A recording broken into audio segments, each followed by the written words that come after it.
Grab a cup of coffee or tea because this is a long story. I apologize but hope it's worth your time to read. My revenge began with discovering my wife's infidelity. Let's call her Carrie.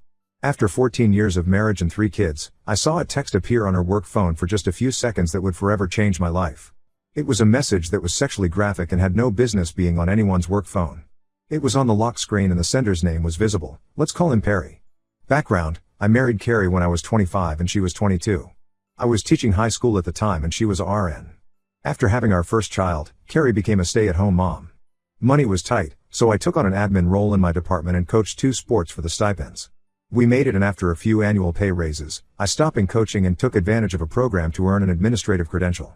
Once I made the jump to administration, our last child was ready for preschool and Carrie decided she wanted to go back to work. Nursing jobs are always available, but they're not always the best positions. Carrie pretty much had to start back at the bottom, working alongside nurses that were a lot younger than she was and could work back-to-back double shifts that took a toll on Carrie. When she asked her supervisor about other positions, she was told that without a BSN, she wasn't going to move up. At the time, Carrie had only the 2-year ADN. I told her that between preschool, after-school rec, and my retired mother, who was always willing to pick up the kids from school and watch them, I'd support her getting her BSN. It took her 3 years, but eventually she had her BSN and was promoted to a better position at the hospital. Things were good for a while. We had plenty of money, so finally moved into our own McMansion, bought new cars, etc. I'd moved from school admin to the district admin, so I had more time to spend with Carrie and the kids. She was working a more predictable schedule, and even with my often long hours at work, this change allowed us to finally take vacations to all the places we'd put on a list during our honeymoon. She kept that list in our wedding album. At some point years later, I noticed she's carrying 2 phones with her. When I asked her about it, she said that it was a phone provided by the hospital. I didn't question her explanation because my district had also given me the option of a phone or a phone stipend, which I took instead. Again, months went by and I thought we were a happy, perfect family. I charged my phone in our den while she charged her phones in our guest bedroom that doubled as a computer room so we could keep tabs on the kids while they surfed the web. I was updating software on the computer when I saw a light around her work phone. She had a habit of always turning her phones face down when charging them. Out of curiosity, I reached over to the phone and flipped it over. A message had popped up on the lock screen asking her when she'd like to be orally pleased again, but in much more graphic language. I also saw that Perry sent it. The world stopped around me. I just froze. My first thoughts were, what the hell was that about? It's her work phone. That kind of message gets people fired. Then it hit me. Was Carrie having an affair? It's amazing how the brain works. I suddenly started remembering a lot of things Carrie had done that seemed odd, but I'd either dismissed them myself or immediately accepted her explanation. She was always walking out of the room to answer a call or return a text and claimed that it would violate HIPAA if I overheard her talking about a patient. I accepted this because education has similar privacy laws regarding students. She would sometimes come home with the faint smell of cologne on her clothes and claimed it was from helping to move male patients. Again, I accepted this at face value, but it always struck me as odd how it seemed to be same scent of cologne. Once the proverbial barn door was open, I started seeing a lot of things that I'd missed before. Our love life in the bedroom had cooled off considerably, which wasn't helped by her having to leave the house at odd hours to fill in for other nurses that called in sick. I also recalled where I'd seen the name Perry before, and a call to the hospital confirmed he was a doctor there. For the next week or so, I was walking around in daze trying to put all of the pieces together. One of our kids had left a book in Carrie's car, so it was an excuse to visit the hospital. Carrie had told me personal visits were frowned upon. My kid went up to get Carrie's car key. I'd forgotten my key to her car at home. I talked to a nurse in the lobby and joked about how work phones seem like a blessing, but all they do is put you on call 24 hours a day. This led to her eventually telling me that the hospital was too cheap to give cell phone to nurses, so only high-level executives got them, which didn't include Carrie. With pretty much everything confirmed, I took some personal time off the next day to talk to a divorce lawyer. The news she gave me was horrible. We lived in a community property state with no-fault divorce. I made more money than Carrie, she'd been the primary caretaker of the kids, and we'd been married for more than 10 years.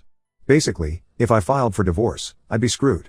Lose the house, pay alimony, she'd get a huge chunk of my retirement, and I'd pay child support for the next decade unless I was lucky enough to be awarded joint custody.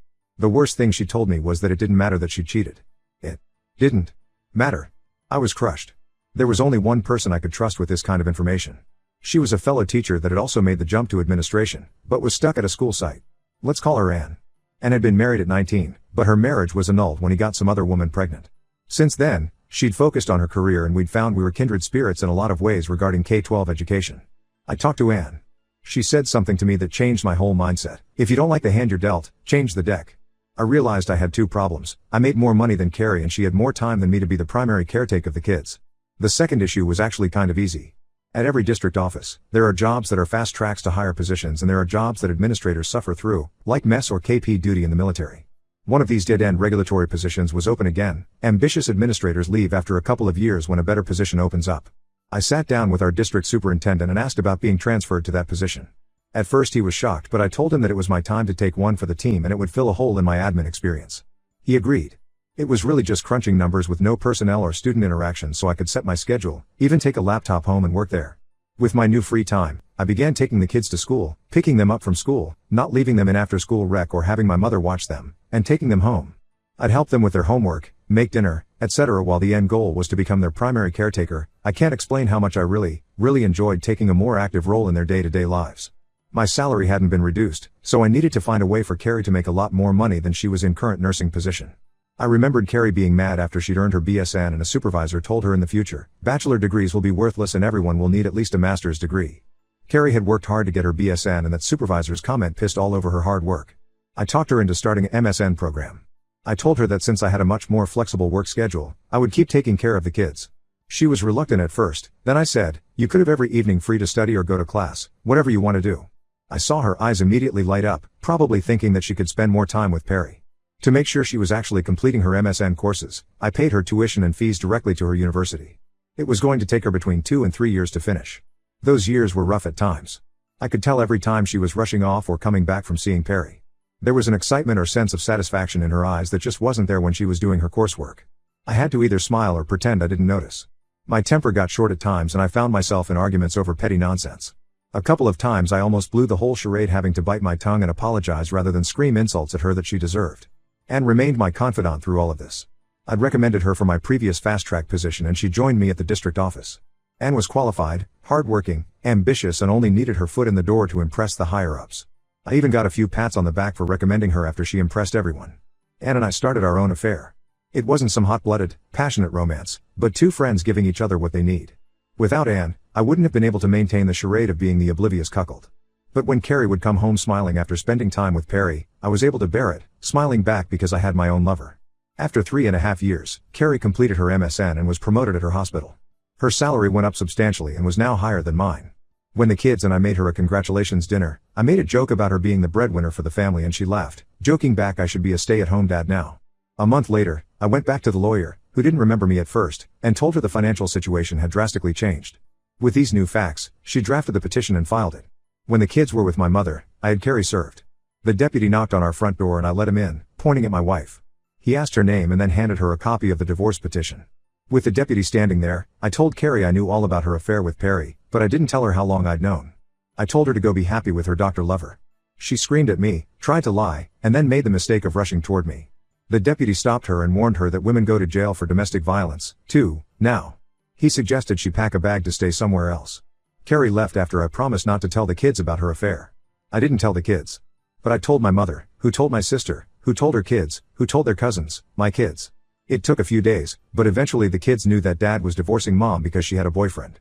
In the end, the court granted the divorce, giving me primary custody of our kids. Because I was already their primary caretaker, I kept the house with the promise I'd refinance to buy out Carrie's half. She was ordered to pay child support, and I used that fact to negotiate with her to give up any rights to my retirement if I bought her out. I was able to refinance my home. It was the era when banks threw money at everyone to buy or refinance a mortgage, and with a little money borrowed from my parents, I bought our Carrie's community property interest in the home and in my retirement. The day she signed all the paperwork with my lawyer finally ending any possible financial obligations to her was the happiest I'd been. I felt like I could finally breathe. I celebrated with Anne, who'd been my rock through all of it. I'm not ashamed to say that through the years I'd cried many times in her arms. Anne and I would eventually marry. She got promoted to a higher position and I was convinced to take back my previous position at the district when my youngest child reached high school. Carrie and I got along well after the divorce. We took the kids to family therapy and worked out this co-parenting thing. For the few months, she took a beating from the kids about why she needed a boyfriend when Daddy was there all along. Between the kids and the therapist raking her over the coals, I didn't have to say anything at all.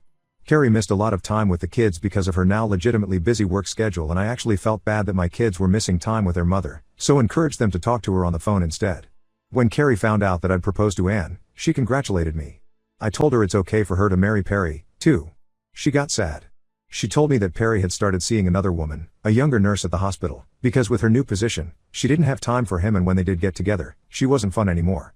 My ex-wife, the woman who'd cheated on me and destroyed our marriage, was looking to me for sympathy. I had none to give. What I had was years of anger and frustration. Years of knowing some other man was sleeping with my wife. I'd lost weight from not being able to eat, I'd suffered hypertension and had to confide in my doctor why it wasn't the stress of my job. I had to listen to my dentist complain about how I was grinding and listening to him tell me I'd need dental implants if it kept up. There were times when I had to be intimate with Carrie to keep up the charade, fortunately and frequently, only to lie that I wanted to use condoms to remind us how we used to have sex when we were dating or because I might have a bladder infection, then go take a STD test anyway and wait for the results before seeing it again. But in the end, it was all worth it. Sure, Carrie got a big payout when I bought her out of the house and my retirement, which she was trickling back to me through child support, but she lost everything else. Her kids only saw her every other weekend and spent a couple of holidays with her. Perry dumped her and he was no great catch anyway, since he was twice divorced with 5 kids and paying alimony and child support through the nose. I kept my kids, my house, my income, my retirement, I got Ann, and I am genuinely happy, all in a community property state with no fault divorce. If that's not pro-revenge, then I don't know what is.